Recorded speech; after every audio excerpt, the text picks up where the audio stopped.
Live mula sa CLTV 36 Studio. CLTV 36 News. Maya Pabengi, Pampanga, magandang gabi, Central Luzon. Ako po si JM De Jesus at oras na para sa mga maiinit na balitang Central Luzon ngayong Biyernes, May 16. Driver na sa kote dahil sa umunay pamimigay ng pagkain sa mga botante.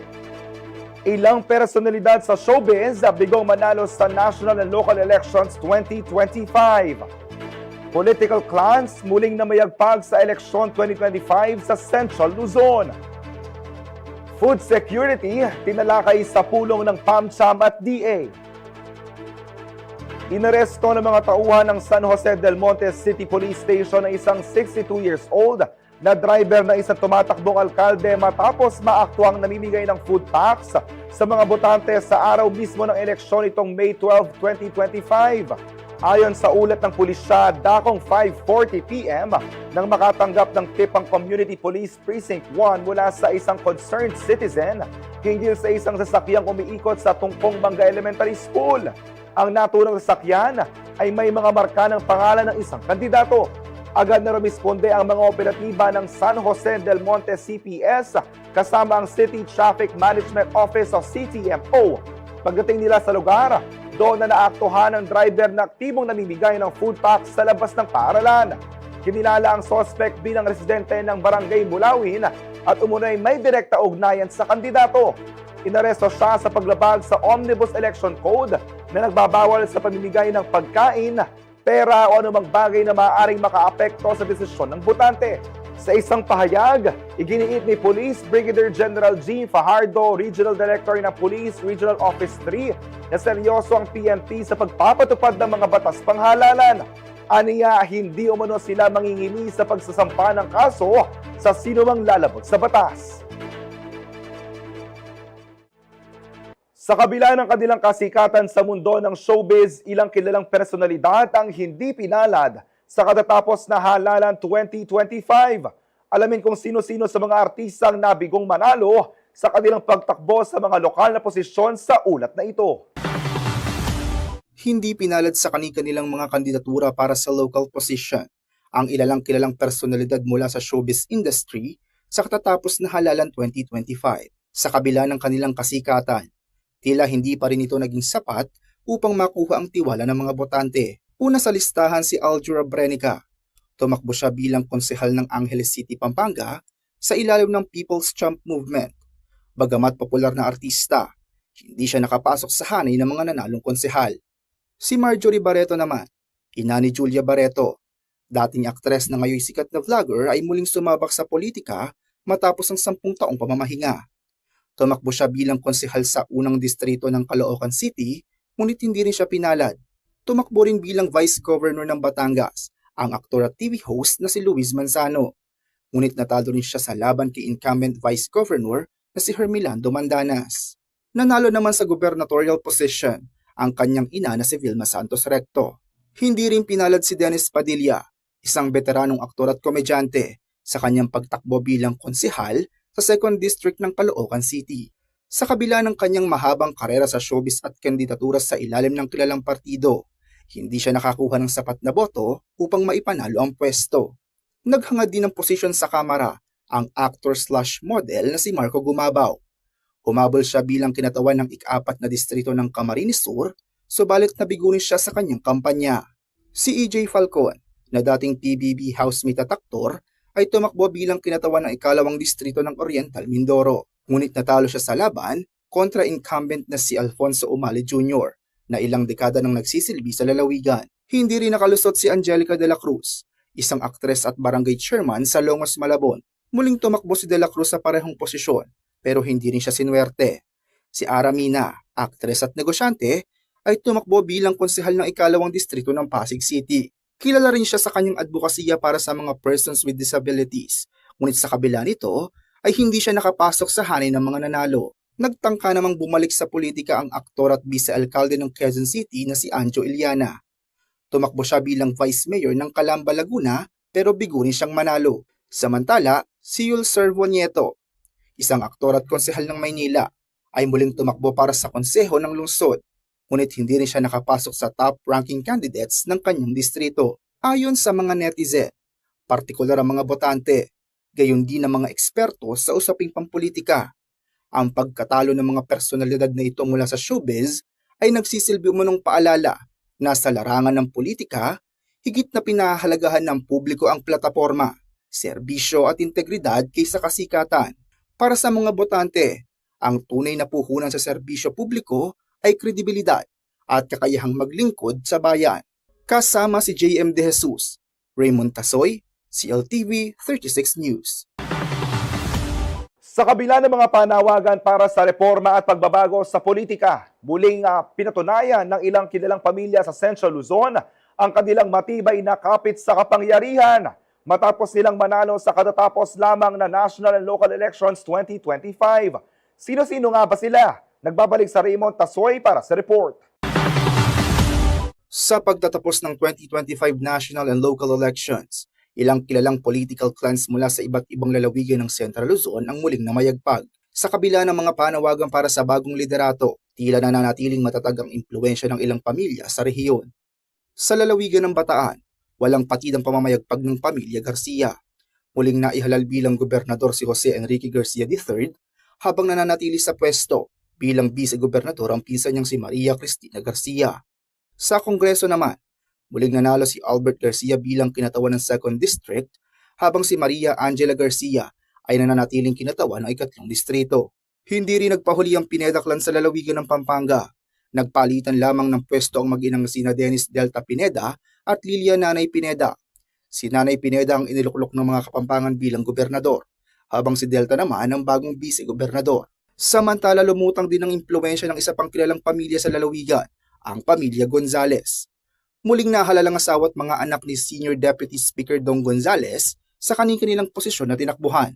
Hawak ngayon ng mag-inang Maymay at Mika Gonzales ang 3rd District of Pampanga, si Mika bilang representative at si Maymay ang board member. Nahalal naman bilang bagong Vice Mayor ng City of San Fernando si Brenz Gonzales.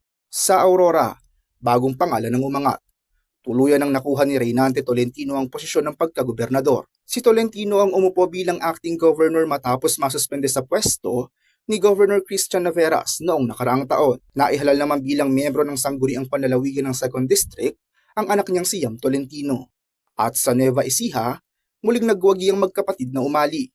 Re-electionist si Governor Aurelio Umali habang ang kanyang kuya na si Lemon Umali ang bagong halal na Vice Governor. Sa gitna ng panawagan para sa pagbabago, tila nananatiling matatag at prominente ang pundasyon ng mga political dynasty sa gitnang Luzon, mga pangalang patuloy na pinagkakatiwalaan ng taong bayan. Raymond Tasoy, CLTV 36 News. Manatiling nakatutok para sa iba pang balita ngayong araw.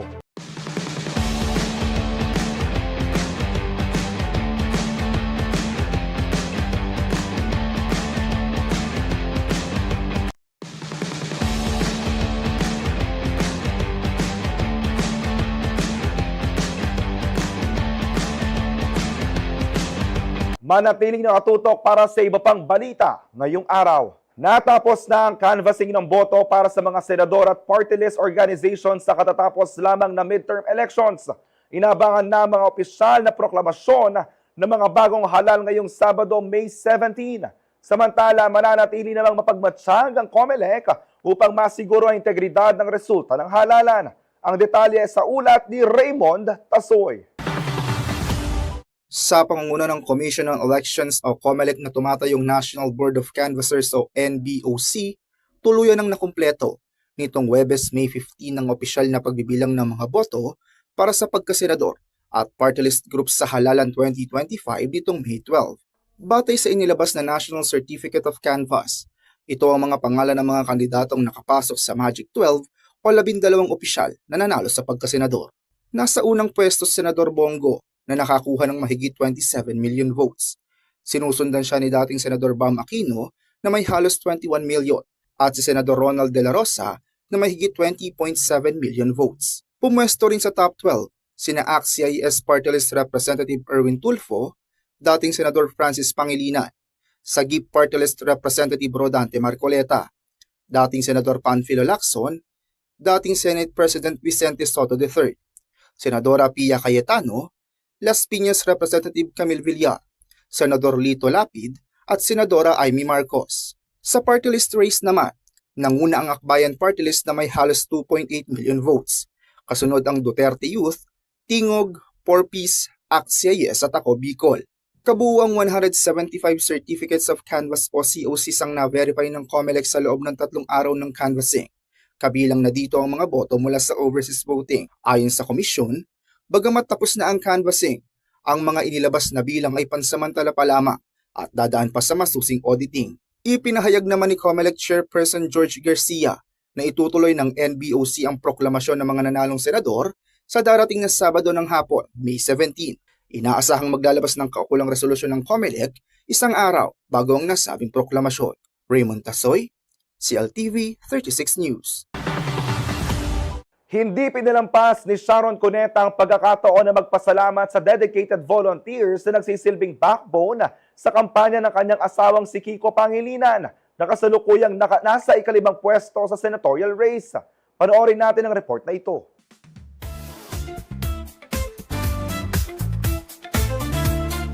Ipinaabot ng megastar na si Sharon Cuneta ang kanyang taus-pusong pasasalamat sa mga volunteers at staff na walang sawang sumusuporta sa senatorial bid ng kanyang asawang si former Senator Kiko Pangilinan. Sa isang Instagram reel, ibinahagi ni Sharon ang kanyang taus-pusong pasasalamat sa mga volunteer na patuloy na naglalaan ng kanilang oras at lakas para sa kampanya ni Pangilinan.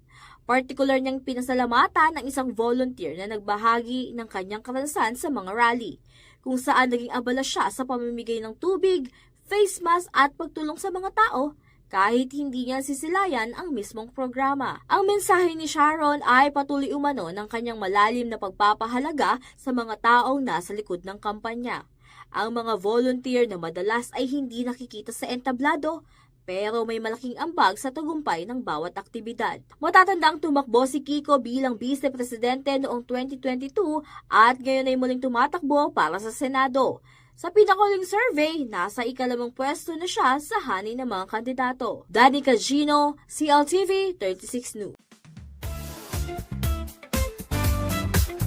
Manatiling nakatutok para sa iba pang balita ngayong araw.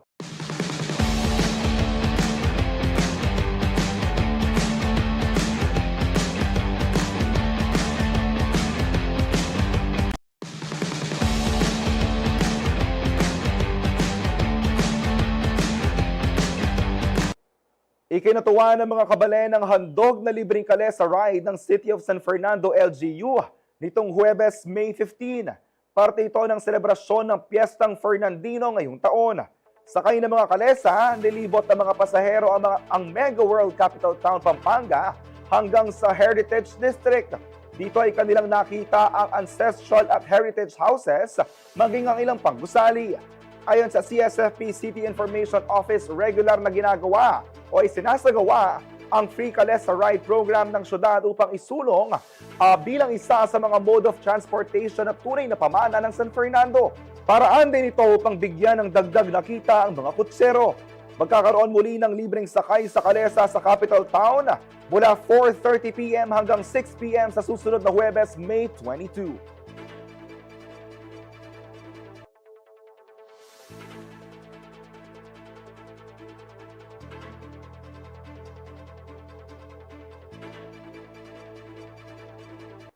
Hindi lang lakas ang dala ng bagong BMW R1 300 GS. May dagdag din itong safety sa biyahe. Sa panahon ng long rides at adventure, di sapat ang bilis. Kailangan din ng ligtas na pagmamaneho. Know more about this adventure touring motorcycle in this video.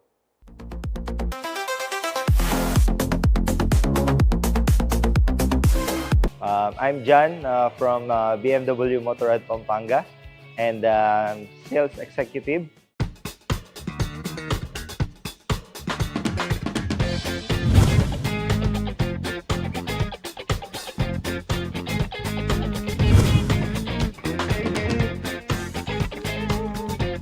Sa likod ko po, meron po tayo dito na unit which is the BMW R1300 GS. So it is an adventure bike as you can see, and it has 145 horsepower po and 1300cc engine po. Meron po tayo dito yung adaptive cruise control kung tawagin nila. And also, it has dynamic traction control din. And ABS also. So, kompleto na rin po yung specs nito wherein we have the quick shifter and auto blip po. Meron po siyang ganun. And fully automatic po yung bike natin when it comes to suspension.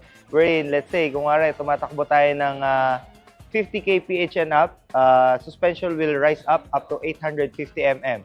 When we slow down like 30 kph below, ang suspension natin will be 820 mm. So, as of now, this is the best bike that we have. We have the LGC roadside assistance 24/7.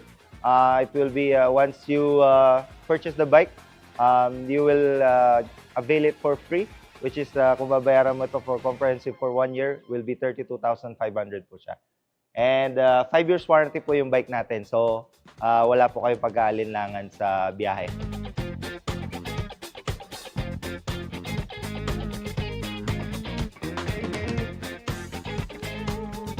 Presyo po nito will be 1.675 and as of now po may promo tayo, less 100,000 po.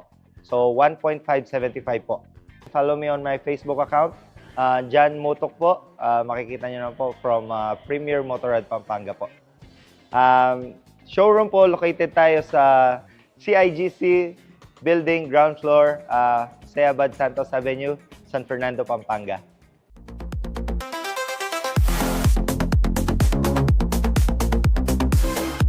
Matapos ang matagumpay na stint sa Japan, balik training na si veteran setter Gia de Guzman kasama ang Alas Pilipinas.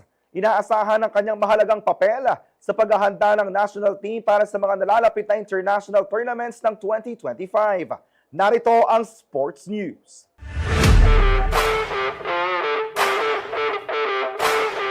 Matapos ang kanyang matagumpay na paglalaro sa Japan para sa Denso Airy Bees, muling sumabak sa training si veteran setter Gia de Guzman kasama ang national volleyball team na Alas Pilipinas. Ang kanyang pagbabalik sa training camp ay inaasahang magbibigay ng karagdagang karanasan at leadership sa team, lalo na sa playmaking ng koponan. Mahalaga rin ang kanyang papel sa preparasyon ng team para sa mga international tournaments sa 2025. Kilala si de Guzman sa kanyang matalas na court vision, mabilis na decision-making at epektibong ball distribution, mga katangiang mahalaga sa ikatatagumpay ng isang pambansang koponan sa matataas na level ng kompetisyon. Hindi na bago kay Gia ang magdala ng bandila ng Pilipinas bilang dating consistent member ng national team bago siya maglaro sa Japan, kung saan lalo pa siyang nahasa sa ilalim ng international caliber competition. Ngayong siya ay balik sa Pilipinas, inaasahang magiging mentor din siya sa mga mas batang miyembro ng team na sina Angel Canino, Eya Laure at iba pa. Ayon sa coaching staff ng Alas Pilipinas, ang presensya ni de Guzman sa training ay agad na nagbigay ng boost sa intensity at organisasyon ng ensayo. Dagdag pa rito, ang kanyang chemistry sa ibang veterans ng team gaya ni Don Macandili at Majoy Baron ay maaaring maging susi sa mas matatag na team dynamics sa mga darating na laban. Habang papalapit ang mga qualifying tournaments at inaabangan Southeast Asian Games, ang pagbabalik ni Gia de Guzman ay nagbibigay ng panibagong lakas, kumpiyansa at inspirasyon sa kampanya ng Alas Pilipinas sa international stage ngayong 2025. At yan ang sports news ngayong araw.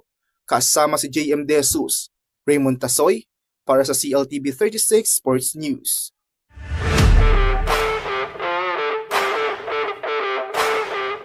Manatiling nakatutok para sa iba pang balita ngayong araw.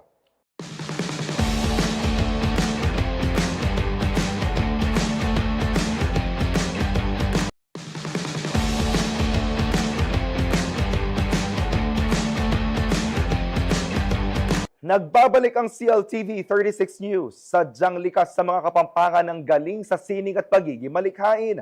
Patunay rito ang kapampangan visual artist na si Ron Salazar. Ang pinakabago niyang obra na Paragon of Virtue ay sumasalamin sa tunay na kahulugan ng kabutihang asal. Para sa buong detalye, narito ang report ni Ashley Punzalan. Hindi matatawaran ang husay ng mga kapampangan sa larangan ng sining at kultura. Mula sa tradisyonal hanggang sa makabagong likha, patuloy nilang ipinapamalas ang kanilang galing ng may puso at diwa.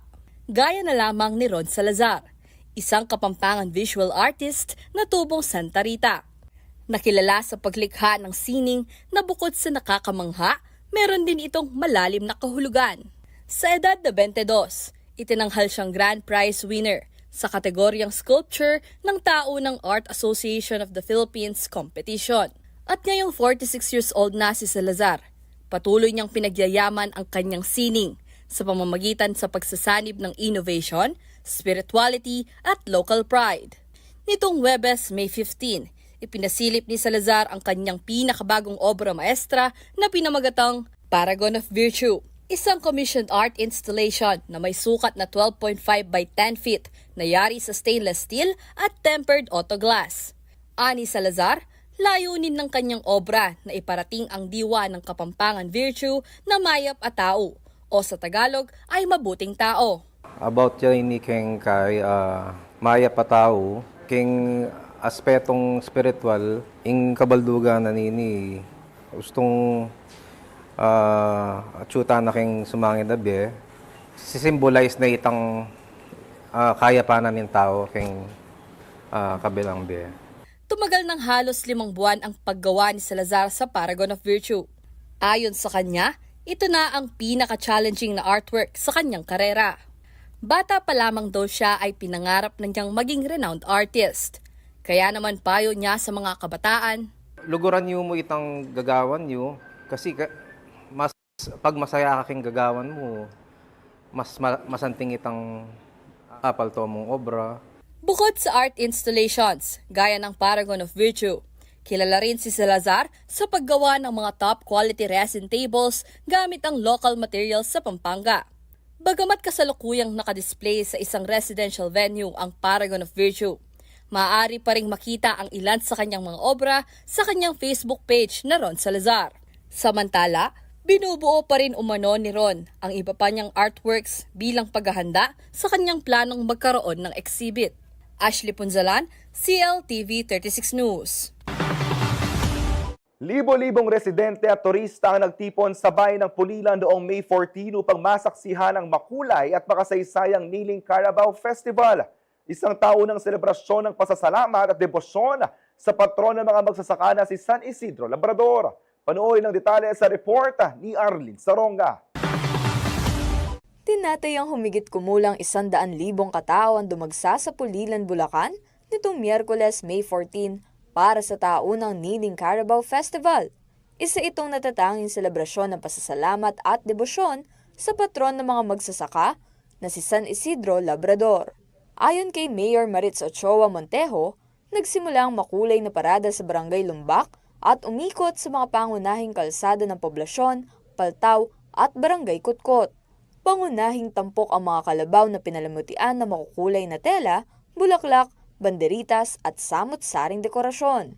Isa rin sa highlight ng festival ay ang tradisyonal na pagpapaluhod ng mga kalabaw sa harap ng San Isidro Labrador Parish Church bilang tanda ng pasasalamat sa masaganang ani at paghingi ng biyaya para sa susunod na taon. Ang mga kalabaw ay sinanay mula pagkabata ng kanilang mga may-ari upang mapaluhod gamit ang mga galaw ng kamay. Isang sining na ipinagmamalaki ng mga Pulilenyo. Ang Niling Carabao Festival ay isang mahalagang bahagi ng kultura at relihiyon sa Pulilan na nagsimula noong 1930. Ito ay isang pagkakataon upang ipagdiwang ang kasaysayan, tradisyon at ang masigasig na ugnayan ng mga magsasaka at kanilang mga kalabaw. Bukod sa parada, naging tampok din sa selebrasyon ang marching bands, street dancers at makukulay na float mula sa iba't ibang barangay at organisasyon. Ang pagdiriwang ay sinabayan ng kasiyahan, sayawan at pagpapakita ng sining at kultura ng mga taga-Pulilan. Ang tagumpay ng Niling Carabao Festival ngayong taon ay isang patunay ng muling pagbangon ng komunidad mula sa mga hamon ng nakaraang taon at ang patuloy na pagpapahalaga sa mga tradisyong nagpapalakas sa diwa ng bayanihan at pananampalataya. Kasama si JM De Jesus, Arlen Salonga, CLTV 36 News. Sa panahon ngayon, hindi basta-basta ang pagpapakasal. Kailangan ng maayos sa pagpaplano at matinding paghahanda. Pero ang pinakamasayang araw sa buhay ng soon-to-wed couples, posible na maging stress-free dahil sa wedding organizers na handang tumulong para ma-achieve ang inyong dream wedding. Silipin ang detalye sa pagbubukas ng unveiled a Wedding Fair Year 3 sa Vista Mall, Pampanga. Naging sentro ng kilig at wedding planning ang Vista Mall Pampanga ngayong May 16 sa pagbubukas ng Unveiled, a Wedding Fair Year 3. Dinagsa ito ng mga kabalen at soon-to-wed couples na excited na sa kanilang dream wedding. Ang 3-day event ay inorganisa ng JLB Event Management sa pangunguna ng founder nitong si Jomel Lingat Bernel. Katuwang ang Vista Mall Pampanga, Provincial Tourism Office at City Tourism Office ng San Fernando. Ayon kay Bernel, layunin ng Unveiled na magsilbing one-stop shop para sa mga magkasintahang naghahanda na sa kanilang pag-iisang dibdib. This is an advantage or for the benefit of all the soon-to-be bride and groom to avail all their suppliers for their dream team or dream wedding na magkakaroon sila ng discounts. At the same times, they can have this reservation as early as possible kasi alam naman natin that we have this June bride, season of weddings, kaya mas maganda kung pumunta sila sa mga wedding fair para maplano nila, matulungan sila ng mga wedding designer, wedding event stylist para dun sa mga dream wedding nila. Itinampok sa wedding fair ang mga kilalang supplier ng bridal gowns, caterers, event stylish, photographer, florist at cake artist tulad ng DDL Homemade Cakes. Marami sa kanila ang nag-alok ng special promos, free consultations at exclusive discounts para sa mga dumalo. This is my first time to join a JLB exhibit, yung Unveiled, kasi naisip ko before, medyo malayo kami from Angeles City pa. But then, based sa mga reviews, naririnig na talagang pag nag-join ka dito, marami kang makukuhang clients. And also, benefit din to sa mga clients kasi pag nag-book ka sa exhibit, you always get a discount sa sa mga bookings namin. Nagbibigay kami ng promos, discount sa mga clients. Isa sa mga dumalong couple ay sina Fatima at Jeremy na kasalukuyang abala sa paghahanda para sa kanilang wedding next year. Anila, malaking tulong ang gantong event sa kanilang wedding planning.